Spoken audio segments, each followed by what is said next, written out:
तीर्थ स्थानों की ये नगरी है। कुरुक्षेत्र डेवलपमेंट बोर्ड के अंदर भी हमारे जींद का काफी हिस्सा आता है। महाभारत काल के बहुत से किस्से विषय वो यहाँ के साथ जुड़े हुए हैं, तो इसलिए ये जो जींद का जो क्षेत्र है, इस क्षेत्र में आकर के और हमेशा हमको उत्साह मिला है। इस जींद के क्षेत्र ने हमको बड़ा उत्साह बंधाया। जब भी बंधाया, हमारा एक बाई इलेक्शन यहाँ जींद में आया था, हमको लगता था पता नहीं जींद के लोग क्या व्यवहार करेंगे, लेकिन डॉक्टर किशन कुमार बिड्डा जी को हमने खड़ा किया। आपने थंपिंग मेजॉरिटी से जींद के जिले के लोगों ने उनको वोट दे के जिताया। एक बहुत बड़ा हमको उत्साह दिया। तो इस नाते से इस जींद के जिले में हम लोग हमेशा जब भी आए हैं, हमने बताया है कि हमारा मकसद सारे प्रदेश को एक साथ लेके चलने का है। हम कभी भी भेदभाव नहीं करते हैं। जींद जिले के लोग भारतीय जनता पार्टी का विधायक बनाए, बहुत अच्छा। मानो किसी कारण से नहीं बनाया तो भी हमने उसके विकास में कोस कसर नहीं छोड़ी, कोई कोई कसर नहीं छोड़ी। 7 साल पहले हम एक संकल्प लेकर के चले थे कि मेरे लिए हरियाणा एक, हरियाणवी एक। भले ही यहाँ पर पिछले इस वर्ष में जब आपने चुनाव में हमारे एक कांग्रेस के विधायक को चुना है, जनता का मैंडेट है, हम सम्मान करते हैं जिसको चुना है, लेकिन विधानसभा में जाते ही मैंने घोषणा की थी, विधायक किसी पार्टी का हो, हम सब क्षेत्रों के लिए उनको 5-5 करोड़ रुपया देते हैं, अपने इलाके में जाकर विकास कराओ। और आपके इलाके के विधायक को भी मैंने 5 करोड़ दिए। उस 5 करोड़ के विकास के काम उनसे मांगे, अब करा पाए कि नहीं करा पाए, हमने पैसा उनको अलॉट कर दिया है। ये आप जाने या यहाँ के हमारे नेता जाने, अधिकारी जाने, लेकिन हम भेदभाव नहीं करते। और इसी प्रकार से हम लोग आज भी लगभग 226 करोड़ रुपए की ऐसी नई योजनाएं आज पास करा के लाया हूं, जो आपके इलाके में काम जिसका पूरा हो। पहले की सभाओं में कभी भी 80-85 करोड़ से ज्यादा घोषणा मैंने नहीं की, लेकिन आज 226 करोड़ की करने जा रहा हूं। एक बात की चिंता हमको हमेशा रहती है कि जो पैसा हम मंजूर करके जाएं, पूरे का पूरा पैसा लगना चाहिए। अब लगाते भी हैं, लेकिन हमारे जो मित्र विपक्षी साथी वो बार बार एक विषय खड़ा करते हैं, भ्रष्टाचार बहुत हो रहा है। हम कहते हैं अगर भ्रष्टाचार हो रहा है तो पहले के समय से अब तक अगर होता आ रहा है। भ्रष्टाचार की गंगा बहती थी कांग्रेस के टाइम पर। आज अगर भ्रष्टाचार है तो हमको कम से कम नाम दे दो, आखिर हम उस भ्रष्टाचारी को पकड़ेंगे।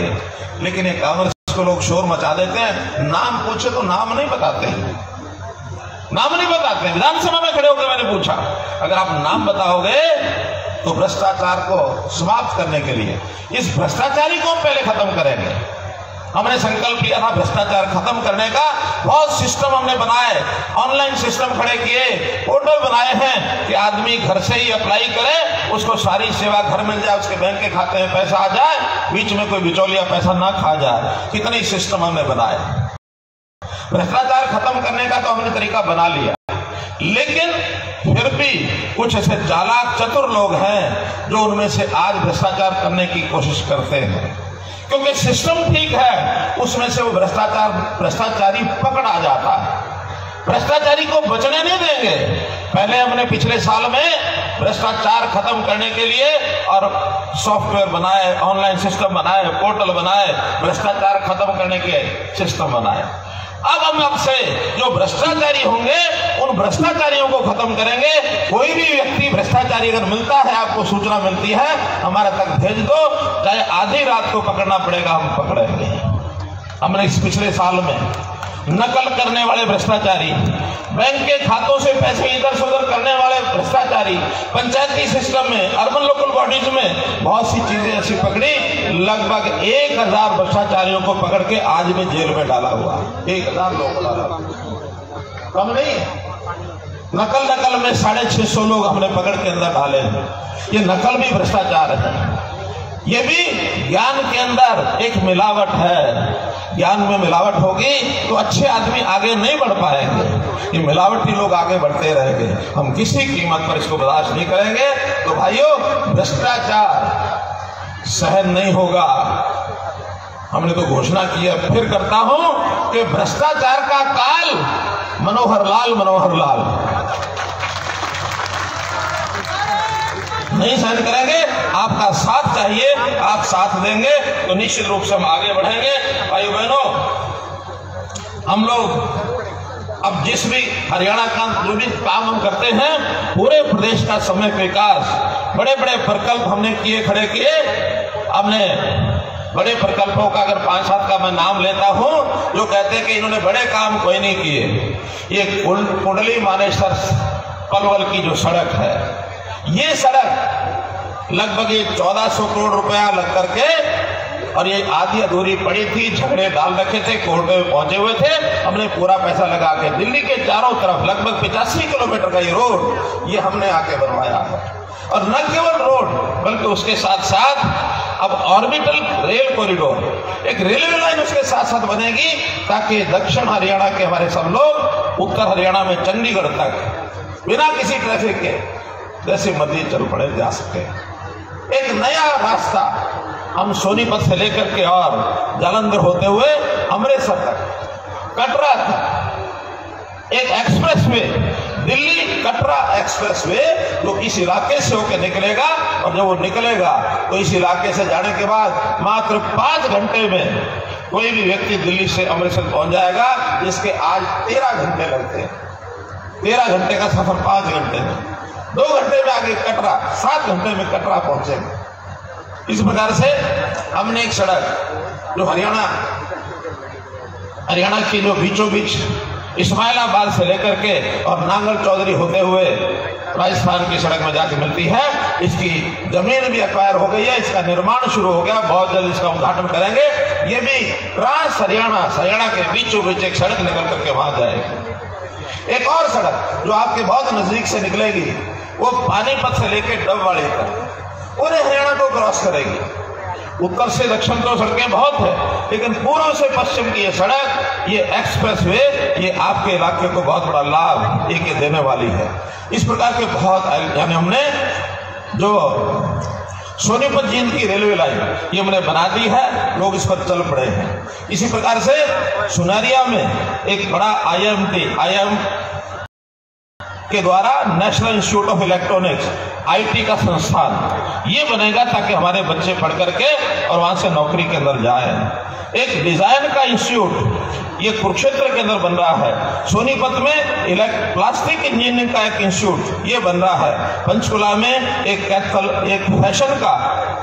फैशन टेक्नोलॉजी का एक इंस्टीट्यूट, ये ऐसे बड़े हैं जो राष्ट्रीय स्तर पर जिनके नाम हैं। हमारे बच्चों को इन इंस्टीट्यूट में दाखिला मिले ताकि वो पढ़ने के लिए आगे बढ़े। हर जिले में हमने मेडिकल कॉलेज खोलने की बात की। इस बार 4 मेडिकल कॉलेज यानी घोषणा करके हरियाणा के सब जिलों में मेडिकल कॉलेज हो जाएंगे, और बहुत कम प्रदेश है जिसमें हर जिले में मेडिकल कॉलेज हो। हरियाणा मुझे लगता है पहला प्रदेश बन जाएगा कि हर जिले में मेडिकल हो जाएगा आज के 5 साल के बाद। तो मेडिकल की सुविधाएं, लगभग 2500 डॉक्टर हर साल जुड़ जाएंगे। फिर हमारी आज जो समस्याएं हैं कि PHC CHC में डॉक्टर नहीं है, अस्पतालों में डॉक्टर नहीं है, अब डॉक्टरों की कमी है, मैं मानता हूं। डॉक्टरों के साथ साथ पैरामेडिकल के जो पढ़ने वाले छात्र हैं, उनके लिए भी हम नर्सिंग कॉलेजेस खोल रहे हैं। नर्सिंग कॉलेजेस जहां जहां हॉस्पिटल बड़े हैं वहां सब जगह हम खोल रहे हैं। हर जिला केंद्र पर 200 बेड का हॉस्पिटल जरूर होगा, ताकि वहां पर एक नर्सिंग कॉलेज भी साथ में खोल सकें, ये हमने घोषणा कर दी। एक बड़ा प्रोजेक्ट रेलवे का, रेल कोच फैक्ट्री जो आपके इस लोकसभा क्षेत्र में ही सोनीपत में बनने जा रही है, उसका बहुत जल्दी उद्घाटन होने वाला है। और वहां प्रोजेक्ट तो पूरा हो गया, लेकिन उसको भी बहुत जल्दी फुल स्विंग में अपना जो काम करना वो शुरू कर देंगे। हम लोगों ने 20 किलोमीटर दायरे में एक कॉलेज खुलेगा, इस काम को पूरा कर दिया है। कोई भी 20 किलोमीटर के अंदर एक कॉलेज जरूर है। और आज भी मैं कहता हूं, अगर कहीं 20 किलोमीटर के दायरे में कॉलेज नहीं है, उसको जरूर आप हमको जानकारी दें, हम उसमें कॉलेज खोलेंगे। कोई हमारी बेटी पढ़ाई करने के लिए 10 किलोमीटर से ज्यादा उसको दूर ना जाना पड़े। क्योंकि 20 किलोमीटर का मतलब 10 किलोमीटर इधर भी कॉलेज है, 10 इधर भी कॉलेज है, कहीं भी जा सकते हैं। लोग कहते हैं प्राइवेट है, सरकारी नहीं है। हमने कहा जो हमारे गरीब परिवार हैं उनकी बच्चियां, वो चाहे सरकारी स्कूल हो चाहे प्राइवेट कॉलेज हो, प्राइवेट कॉलेज में भी उनको मुफ्त शिक्षा मिलेगी, उनको प्राइवेट कॉलेज में पैसा नहीं देना पड़ेगा। उनके लिए ऐसा ही प्राइवेट ऐसा ही सरकारी, इसकी चिंता मत करना। हमने हर गांव को लाल डोरा मुक्त किया है। लोगों के पास मकान तो अपना था लेकिन मकान के कागज नहीं होते थे। मेरा हमने लाल डोरा मुक्त करने के बाद उनके हाथ में रजिस्ट्री पकड़ा दी। आप उसके मालिक हो गए हो, सीना चौड़ा कर सकते हो कि मैं इस मकान का मालिक हूं। कोई झगड़े खत्म हो जाएंगे पड़ोसी के, गाली नली के, गाल के और नाली के, ये झगड़े खत्म हो जाएंगे। उस पर हम लोन ले सकते हैं बैंक से, उसको ठीक से बेचेंगे तो कीमत ज्यादा मिलेगी, नहीं तो चौड़े सीना करके कहेंगे तो ये मकान मेरा है। आज तक तो ये कह नहीं सकते थे। तो ये पहले हरियाणा ने शुरू किया, आज सारे देश भर के प्रांतों ने इस पर काम करना शुरू कर दिया। महाग्राम योजना हमने बनाई, म्हारा गांव, जगमग गांव, हर गांव में 24 घंटे बिजली। हमारे पावर मिनिस्टर बैठे हैं यहाँ, मुझे बता रहे थे कि 6300 में से 5600 गांव में 24 घंटे बिजली जानी शुरू हो गई है और बाकी 700 गांव में भी इस साल में सब गांव में कंप्लीट कर देंगे। हर एक गांव में 24 घंटे बिजली। कभी हरियाणा की जनता सोच नहीं सकती थी। घोषणा तो चौधरी बंसीलाल जी ने भी की थी, लेकिन 150 गांव से ऊपर बढ़ नहीं सके थे वो 24 घंटे में। हमने लोगों के सामने झोली फैलाई कि लोग बिल देना शुरू करें। लोगों ने बिल देने शुरू किए, पैसे का कोई कठिनाई नहीं रही। डिपार्टमेंट ने कहा कि अब हम घाटे में भी नहीं रहेंगे और हर गांव में बिजली 24 घंटे देने का काम करेंगे, और वो किया है। मैं पावर मिनिस्टर को इस बात के लिए बहुत बहुत बधाई देता हूँ। भाइयों बहनों, हमारी जो पंचायतें हैं, नगर पालिकाएं हैं, इनको हमने बहुत स्वतंत्रता दी है, ऑटोनोमस ये बनाया है कि अब आपको हर काम के लिए चंडीगढ़ आने की जरूरत नहीं है। आपके वहीं लोकल जिले में व्यवस्था होगी। कोई भी काम गांव से कोई आदमी आके आपको देता है तो आप अपने आप उसको पास करो। हम तो पैसा दे देंगे साल का, कि साल में कितना पैसा देना है। आज जितनी मांगे ग्राम पंचायत की और नगर पालिकाओं की दी थी वो उन 226 करोड़ में नहीं है, उसके अलावा है। और उसके अलावा जितने काम होंगे पंचायतों के और नगर पालिकाओं के लिए, इस जिले के लिए हमने अलग से 300 करोड़ रुपया रख दिया है कि 300 करोड़ रुपए में गांव-गांव के लोग, शहरों के लोग अपना काम करा लें। हर एक के खाते में अलग पहुंच जाएगा। वहां की आबादी के हिसाब से, थोड़ी आबादी थोड़ा पहुंचेगा, ज्यादा आबादी ज्यादा पहुंचेगा, सबको एक जैसा मिलेगा। अपने काम करा लो, वहां पर आपकी व्यवस्थाएं अपने आप कराओ। हम क्यों उसमें हाथ डालेंगे?